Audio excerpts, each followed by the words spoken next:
یہ ڈیبیٹ ہم تو پہلے ہی دن سے ہمارا مطالبہ یہی تھا اور اس ڈیبیٹ کو کافی پہلے شروع ہو جانا چاہیے تھا۔ یہ ملتان میں جو واقعہ ہوا، جو ڈیڈ باڈیز ملی، اور ابھی میں دیکھ رہا تھا سوشل میڈیا پہ کہ آج 20 مزید لاشیں ملی، تو اس کی بھی تحقیقات ہونی چاہیے کہ یہ کہاں سے آئی۔ مطلب یہ تو عجیب قسم کا واقعہ ہے کہ اس کا ویئر اباؤٹ کا پتہ نہیں اور ڈیڈ باڈیز آ جاتی ہیں۔ لیکن دیکھیں نا، یہ اس کا پوری جو کانفلکٹ ہے اس پورے ریجن میں، جو دہشت گردی ہے، جو تباہی و بربادی ہوئی ہے، جو جنازے ہم نے اٹھائے ہیں، جو آپریشنز ہوئے ہیں، جو ڈسٹرکشن ہوئی ہے، جو گھر تباہ ہوئے ہیں، جو لوگ بے گھر ہوئے ہیں، جو معاشی طور پر معاشی قتل عام ہوا ہے لوگوں کا، جو لوگ ڈس اپیئر ہوئے ہیں بلوچستان سے لے کر سوات تک، پھر گلگت بلتستان تک، تو یہ تمام جتنے بھی چیزیں ہیں یہ بائی پروڈکٹس ہیں اسی کانفلکٹ کی، اسی جنگ کی، جس میں ہم آج سے 40-45 سال پہلے ہم کود گئے تھے۔ اب اس کے جڑ تک پہنچے بغیر اور روٹ ہم اس کا علاج نہ کر سکتے ہیں، اور نہ اب تک میرے اپنے خیال میں ہمارا کوئی ارادہ بنا ہے کہ ہم اس کا کوئی مستقل حل نکالیں۔ ہم ایک فیصلہ کرتے ہیں، اس کے بعد پھر اس کو چند سال بعد ریورس کرتے ہیں۔ اے پی ایس کا جب واقعہ ہوا تو ہم نے آل پارٹیز کانفرنس بلائی، تمام سیاسی جماعتوں نے مل کر ایک نیشنل ایکشن پلان دیا، اور اس میں کیٹیگوریکلی لکھا گیا تھا کہ آج کے بعد کسی ملیٹنٹ تنظیم کے ساتھ بات چیت نہیں ہوگی۔ پھر آج 8-10-15 سال بعد پھر ہم کہتے ہیں کہ نہیں، یہ تو خیر اپنے ہی بچے ہیں اور ان کو ہم نے منانا ہے یا ان کے ساتھ ہم نے بات کرنی ہے۔ تو اس طرح کے کنفیوز پالیسی کے ساتھ نہ اس مسائل کا حل ڈھونڈا جا سکتا ہے اور نہ یہ مسئلہ حل کر سکتے ہیں۔ دوسری چیز، جس طرح میں نے شروع میں کہا کہ یہ جو ہماری افغان پالیسی تھی پہلے ہی دن سے لے کر آج تک، وہ پہلے ہی دن سے کنفیوز تھی۔ ہم اگر یہ کہیں کہ صرف ہم نے افغان وار میں اس وقت جب ضیاء الحق کے دور میں ہم نے اس کو سپورٹ کیا یا اس سے پہلے ہم نے اس کو سپورٹ کیا، وہ صرف اس وقت تک محدود نہیں تھا۔ یہاں پر اس موجودہ یہ جو پچھلے سال جو وہاں پر افغانستان میں طالبان نے ٹیک اوور کیا، ہماری ہاں اس کو بھی سیلیبریٹ کیا گیا تھا۔ ہمارے سٹنگ پرائم منسٹر نے اس کو غلامی سے آزادی کے ساتھ تشبیہ دے دیا تھا۔ وہ پرائم منسٹر سے بڑا آفس تو ہوتا نہیں ہے، وہ ان کے ایک ایک سٹیٹمنٹس سے پورے معاشرے میں، پورے ملک میں ایک عام تاثر بنتا ہے، اور وہ اس کے بعد پھر یہاں سے فوج در فوج ہمارے صحافیوں کی جا رہی تھی، اور اس وقت بھی ہم نے اس خدشے کا اظہار کیا تھا کہ اس کا سپل اوور ہوگا، یہاں پر جو دہشت گردی آلریڈی موجود ہے اس میں مزید اضافہ ہوگا۔ اور پھر وہی ہم نے دیکھا کہ وہاں پر جب سے طالبان کی حکومت آئی ہے ان کا سپل اوور یہاں پر آئے، وہ اب یہاں پر آئے ہیں، تقریباً وزیرستان میں بھی ہے، وہ پورے پختونخوا میں پھیل گئے ہیں، سوات اور گلگت بلتستان تک پھیل گئے ہیں۔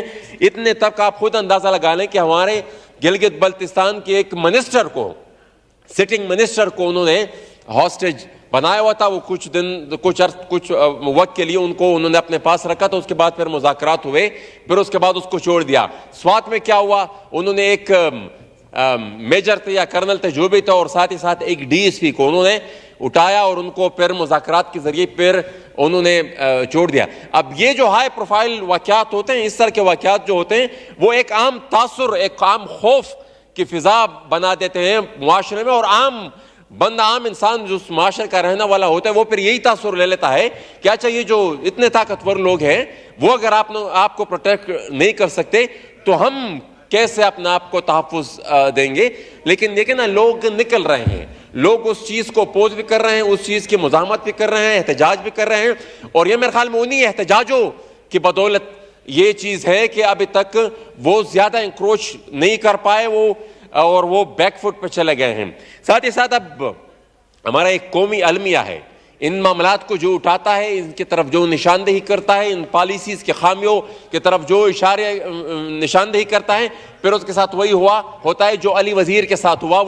اس نے کچھ زیادہ نہیں کہا تھا، یہ دہشت گردی کی جو جنگ ہے اسی پر وہ معترض ہے، اس پالیسی پر وہ اعتراض کر رہا ہے، اور اس کے نتیجے میں پھر یہی ہوا جو ابھی تک ان کی ایک ضمانت ہوتی ہے، پھر دوسری ضمانت ہوتی ہے، اور پوری عدالت نظام کو، پوری قانون کو ان کے خلاف استعمال کیا جاتا ہے اور ان کی ضمانت نہیں ہو پا رہی۔ دیکھیں، اگر پالیسی میں ہی داور صاحب وائنڈ اپ کریں. میں وائنڈ اپ کرتا ہوں, لیکن اگر پالیسی میں ہی کوئی مسئلہ ہے اور ان پہ اعتراض کرنے والا, اب آج ہر کوئی کہتا ہے کہ ولی خان نے 40 سال پہلے جو بات کی تھی وہ بالکل ٹھیک تھی, وہ بالکل, لیکن اس وقت اسی بات کے اوپر ان کو غدار ٹھہرایا جاتا تھا.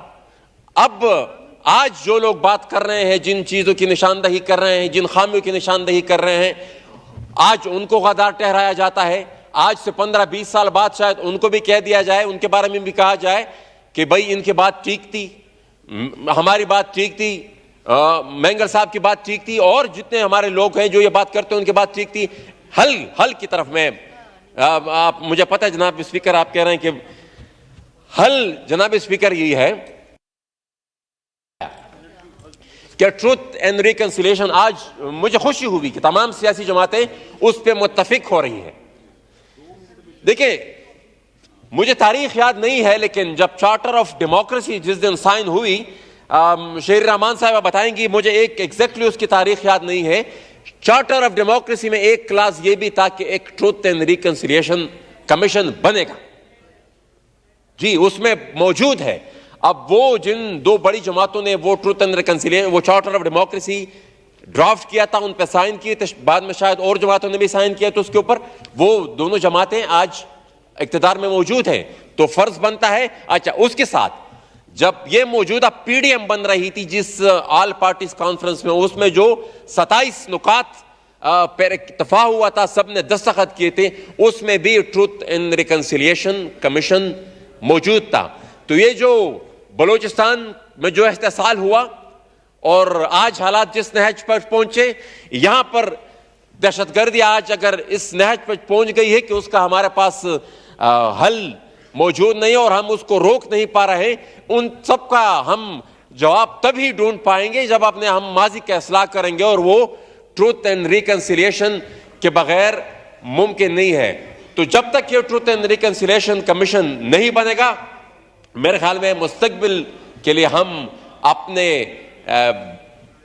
درست سمت کا تعین نہیں کر سکتے. شکریہ جی, شکریہ جی. یہ لیوز ایپلیکیشن ہے. Doctor Nisar Ahmad Cheema has requested for grant of leave. Miss Shakila Rehman has requested. Miss Nosheen Iftikhar has requested for grant of leave. Is leave granted? Granted. ایوان کی کارروائی بروز جمعرات 20 اکتوبر 2022 دن 11 بجے تک ملتوی کی جاتی ہے.